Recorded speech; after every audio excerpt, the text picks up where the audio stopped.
What's up guys, welcome to this review of the final season, Season 8 of Game of Thrones. So I'm going to be non-spoilers for the first half of this, then spoilers later on, because I know a lot of people don't like spoilers when it comes to this show. So this is the final season, what's it about? Well, the White Walkers are coming, the armies of Westeros are gathering, and the final battles are about to occur. That's about all I'm going to say about the story without going into spoilers. So what did I think of this season? Well, firstly, let's tell you about my fandom as a Game of Thrones fan.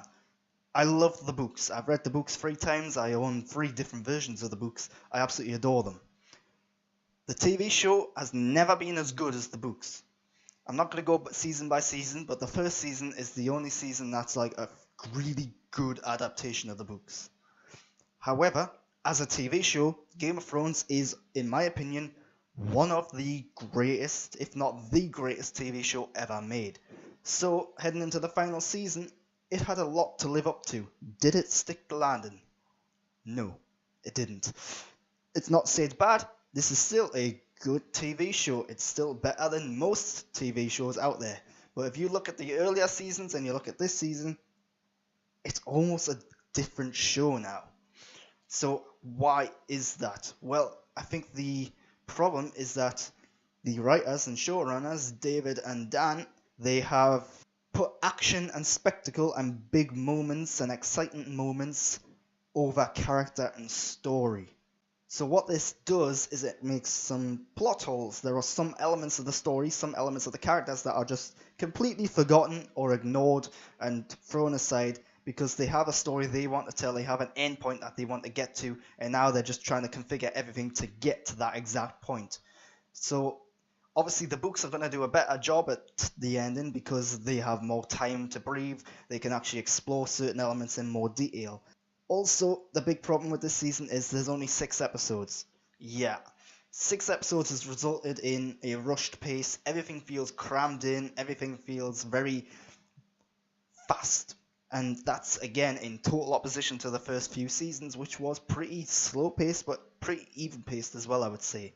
I would say there's actually probably enough story in this season, and even the last season, which also had these problems, to last another 2 seasons, perhaps. And they probably should have done that to let the story naturally flow the way it was meant to go, rather than rushing to the end point. Honestly, at times it feels like they've just thought, right, we've done 8 seasons of this, let's just get it out of the way and get it over with. Rather than, right, we've got a lot of story left to tell, let's get to the end point gradually the way it was meant to be. So that is disappointing. By doing some of these things, you end up having some instances where the makers of the show are actually breaking the rules of the fictional world that they've developed. So for example, without going into too much spoilers, we've got time jumps, we've got characters moving from one end of the world to the other. Now this has happened all the way through the series. Now usually when it happens there's some sort of time difference. So for example, if a character's going from the north to the south, chances are there's at least a few weeks between events there. And it's not always conveyed that way, but that's what it's meant to be. This season you've got that happening, and even in the last season you got that happening, and it seems like it's almost instantaneous and no time's passed at all. It's really odd. Then there's some inconsistencies with what the dragons are capable of doing, without going into detail, without spoiling it. You might think the dragon might just be able to blow fire. Yeah, that's what we mostly thought. But no, it turns out these dragons can somehow just collapse entire buildings with fire. Yeah, I'm not entirely sure about that. There's also the fact that characters and storylines just don't have much logic to it. There's no tactics, there's no sense that these characters are intelligent anymore. So yeah, we do see them gathering around tables and coming up with plans, but they're very basic. They're not like going into detail, they're not talking about like the battalions, what they're going to do. It feels like they're just kind of overlooking that part for the sake of just getting an action scene in there. Now with that being said, I do sound very negative on this. Again, this is Game of Thrones. It's still better than a lot of the shows out there. I thought this season, despite a lot of the disappointing elements in there, was very enjoyable and very... Fun's not quite the right word for this show, but it was very enjoyable, very fun. So, hopefully you understand what I mean by that. You can totally sit down, enjoy this show, have a good time watching it. So one of the things you probably want to hear is what did I think of the very end, the very last episode. Actually, the very last episode is one of the better episodes of this season, along with the first two episodes. Everything in between, not so much. So the very last episode, the problem with the very last episode is that this has to be the one that you remember. This has to be the one that sticks the landing, that makes you, in like 5-10 years time, that I'm going to look back on and think, yeah, that's how it ended, I like that. Personally, I liked where they went with the end, and I liked the fate of certain characters and certain storylines. Just the problem is the build up to them storylines, the way they got to that point, wasn't very good. So, also the fact that the ending just fell a little flat in terms of emotion. I never had really high happy emotions. I never had really low sad emotions. I was never disappointed. I wasn't angry or frustrated. It was, yeah, that's the end. And maybe it's because the whole build up to that point had kind of deflated me and I'd lost all anticipation. I don't know. But yeah, the ending was a fine episode. It just didn't really emote much from me. And that's a problem because, again, this is the one that you probably want to remember in years to come. And linking with endings, I've talked about how certain storylines just don't really resolve very well.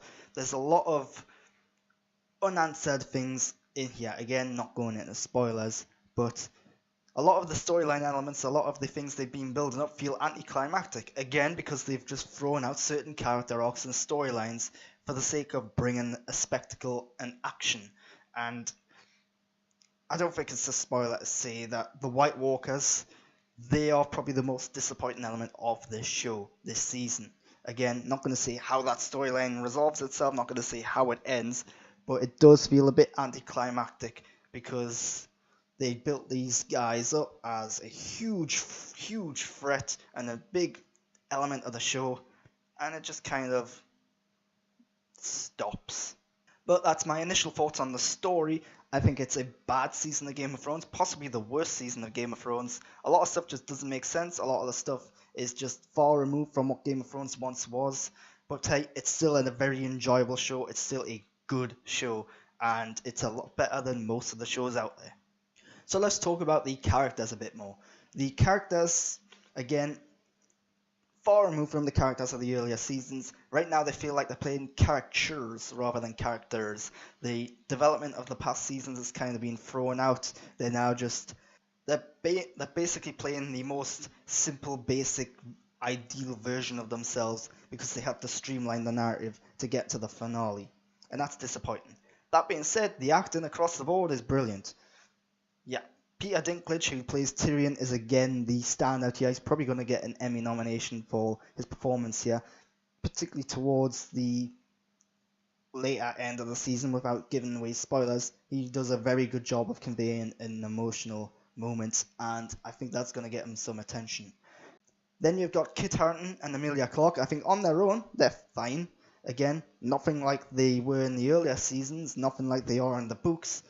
The problem is that when they come together, this isn't really spoilers because they've been in season 7 now, they're in a relationship, but they've got really no chemistry together. They want us to believe that these guys are deeply in love with one another, but the problem is this whole relationship, them being put together, has been very rushed. Again, this storyline forcing them together because that's the end point they want to get to, a certain story point that they want to tell. But by doing that, it doesn't feel natural, it feels a little forced in fact. And because over the past 6-7 years prior to this, these two have probably been like great mates and great friends, they're now all of a sudden having to act like they love each other, that they're in a romantic relationship with each other. It feels a little awkward and a little odd. There's also the fact that in terms of the characters in the story, they are like aunt and nephew. So yeah, it's an incest relationship, but they don't really find that out until a bit later on. And this is of course a big problem because their relationship is the key relationship throughout this season. So if I don't buy into that relationship, it's not going to pay off very well. And it doesn't pay off very well, in fact. Again, what happens I'm fine with, it's just the build up to it. And again, character moments from past seasons, certain things that were foreshadowed and hinted at, certain prophecies and elements that were suggested, completely pointless now. Certain character arcs, completely pointless. Why establish these things, why hint at these things and foreshadow these things if it has absolutely no bearing on what's to come? Again, I can't go into spoilers. at this point. I will, however, say that one character in particular who had a really good character arc, who went from being a bad person to being a bad person that you understand, who then got redeemed and has been on this hugely almost inspirational journey, I want to say, maybe. That might not be the right way of phrasing it, but a really good story arc, a really good character arc. They just really dropped the ball in this season because they go against all of that, and it's just disappointing. So let's talk about the production. This is Game of Thrones, this is HBO. Across the board, the production's brilliant. This is undoubtedly one of the most impressive, best made TV shows ever. There will probably never be anything on this level again. So it really is impressive that way on. I've talked about the acting. The acting's brilliant across the board. There is some issues with chemistry with certain characters.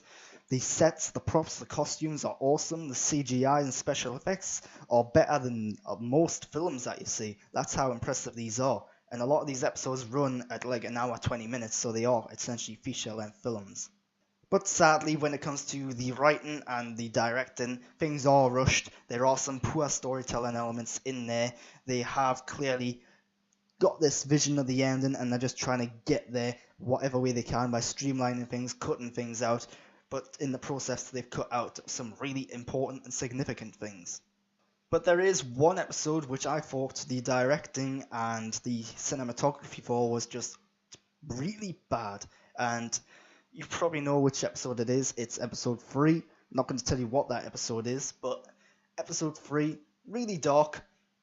The problem is that here in the UK, Sky broadcasts HBO shows, and Sky's bitrate here in the UK isn't great. So bitrate, if you don't know, if you have a low bitrate, it makes everything look a little fuzzy, a little blurry, particularly when it comes to dark colours. So when you're looking at a dark scene, you'll see like just a grey patch in the corner where the camera's trying to figure out what the hell that is.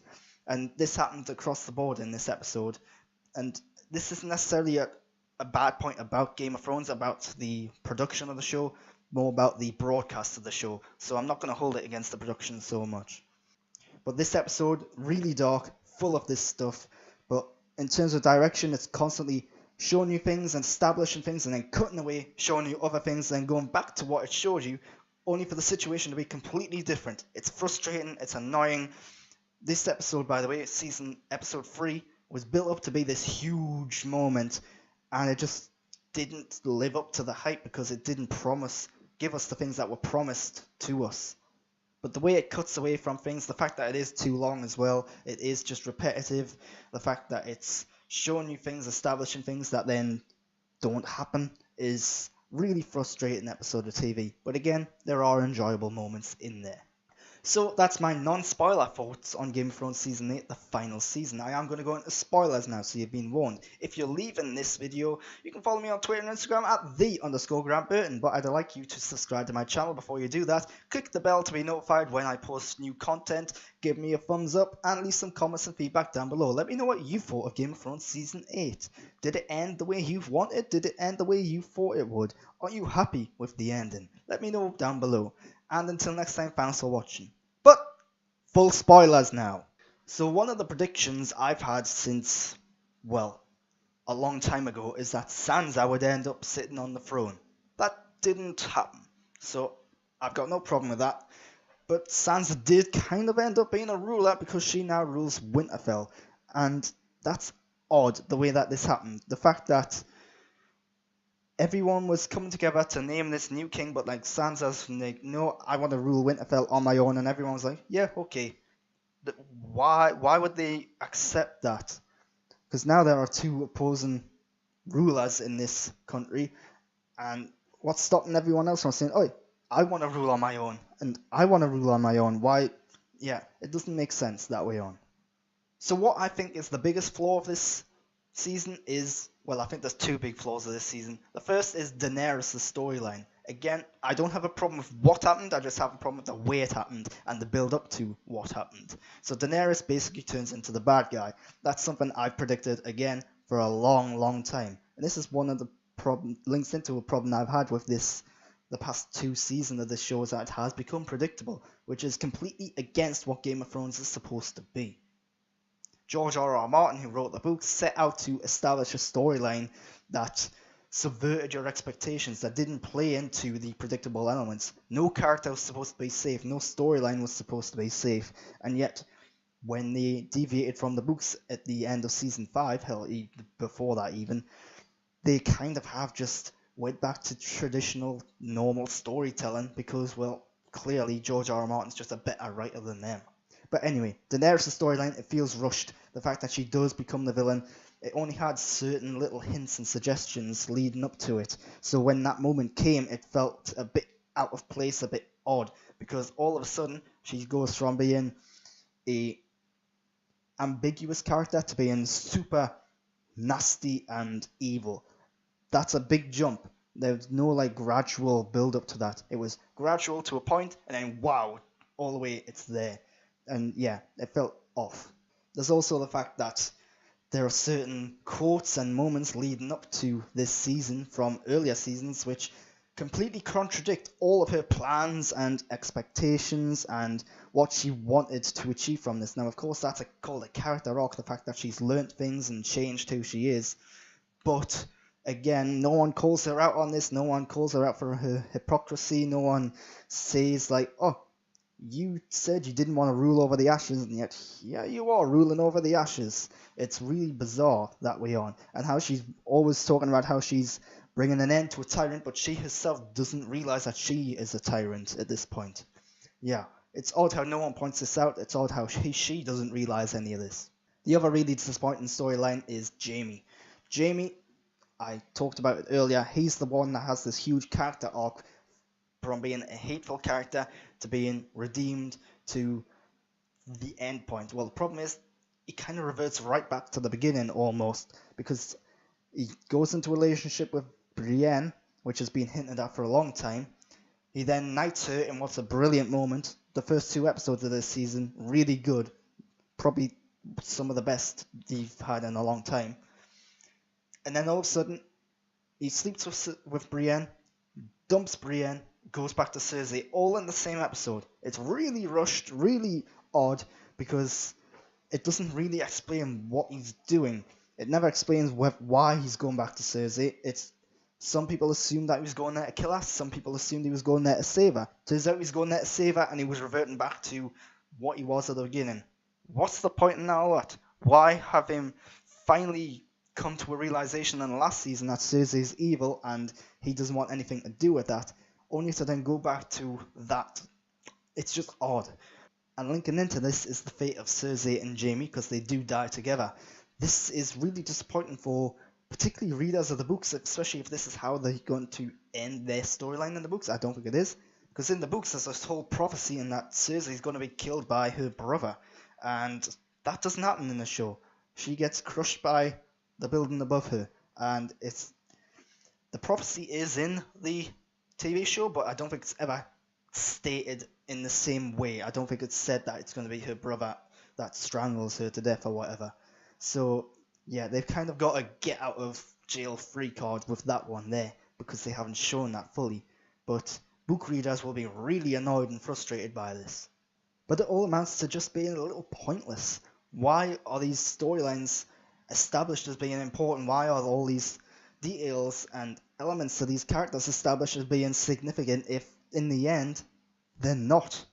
So I talked about episode 3. Well, that's the Battle of Winterfell against the White Walkers. This is one of the most frustrating episodes of TV I have ever seen.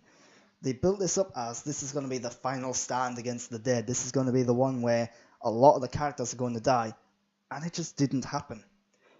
They play with tone in this episode. It's very much a horror show, messing with different themes of horror throughout the show. And the problem is, few characters died, especially few characters that we actually cared about. The only one that was really a significant main character was, at this point, Jorah Mormont. Now, yes, you could say Theon, but Theon in the past few seasons has only appeared here and there. It's all just underwhelming. They built this up as all these main characters are gathering to fight this big fight, and yet somehow all these main characters, despite constantly being shown as being on the brink of death, being surrounded and swarmed, they survived. I talked about how it was cutting away earlier. Yes, it's constantly establishing that the walkers and these zombies essentially are surrounding all these characters. They've got three of them backed up against the wall at one point, and yet it cuts away right when the moment when they're going to be overwhelmed and killed, shows you something else, then it goes right back to them, and all of a sudden the walkers are dead and they're faring quite well. Then there's another moment where John is out in the middle of the battlefield, he gets surrounded by them, it cuts away, shows you something else, cuts back to John. Oh, he's fine. They're actually only just in front of him now. And this constantly happens throughout this episode. It's so frustrating, so annoying. There's also the fact that you had certain parts of the army clearly shown to be wiped out and destroyed and dead, and then in the next episode, oh, they're alive. So, for example, Ola Dothraki goes running out to fight the White Walkers. You know where they are because they got flaming swords. One by one, the swords go out, and yeah, we see them all die, essentially. A couple of them come running back. But then in the next episode, and particularly in the final episode, it turns out, no, there's still actually a few hundred of them left, somehow. It's bizarre. Why would you establish this in this episode, then change it for this episode? It's breaking the continuity, breaking the rules of this world, and it's just so frustrating and annoying. Then there's Arya's fate.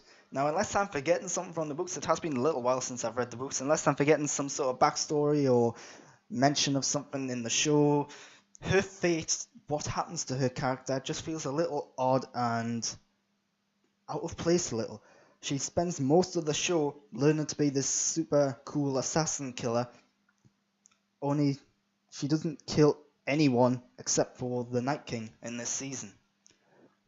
Why did we spend all that time building up to this? And then her final fate is, oh, I'm going to go on a boat and sail out to whatever's west. She hasn't shown any interest at all in exploring the world, seeing what's out there, finding out what's west. So why all of a sudden is this what she wants to do? Again, maybe I've missed something. Maybe I'm just forgetting a little key element or a line of dialogue she said at some point. I don't think I am, but it's possible. It just seems a little odd that her character, of all the characters, would want to do this in the end. So the big thing is, who's on the throne at the end? Well, it's Bran. I'm fine with that. I'm totally fine. Although, when you think about it, why is everyone all right with this? Why is Bran the one that everyone's like, yeah, you should rule? Yes, he's got all these stories, he's got all these knowledge, but again, the day, he's a warg. At any point, he can put his mind into someone else's body. He can manipulate events, people.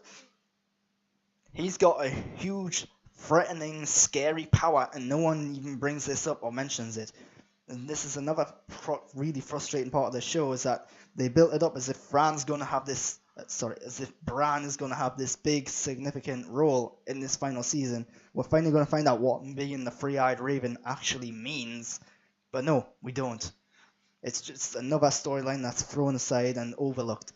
And I feel like David Benioff and D.B. Weiss have had no interest in exploring Bran or his storyline since like season 4. Hell, they even took a season off from showing you Bran at all.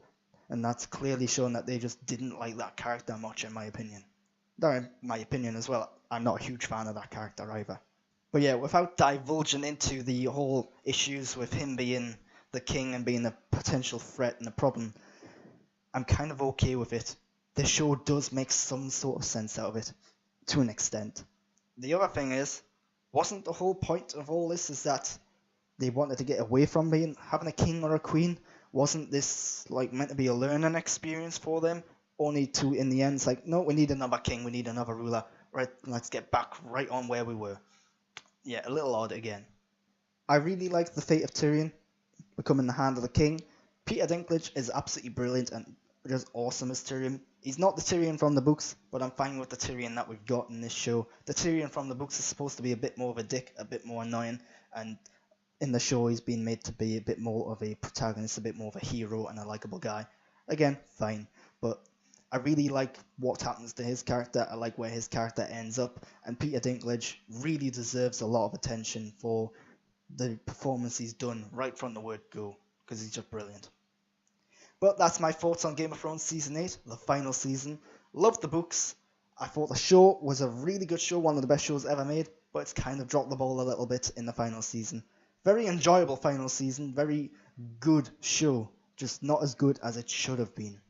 And just to sum up the problems with the show is that it feels like they've rushed towards the end. It feels like they've just forgot to explain certain points and to go into a little detail and depth in certain elements. And had they done that, had they had a few more episodes, a bit more time to explore these elements, I think it could have been fixed. But yeah, they haven't done that.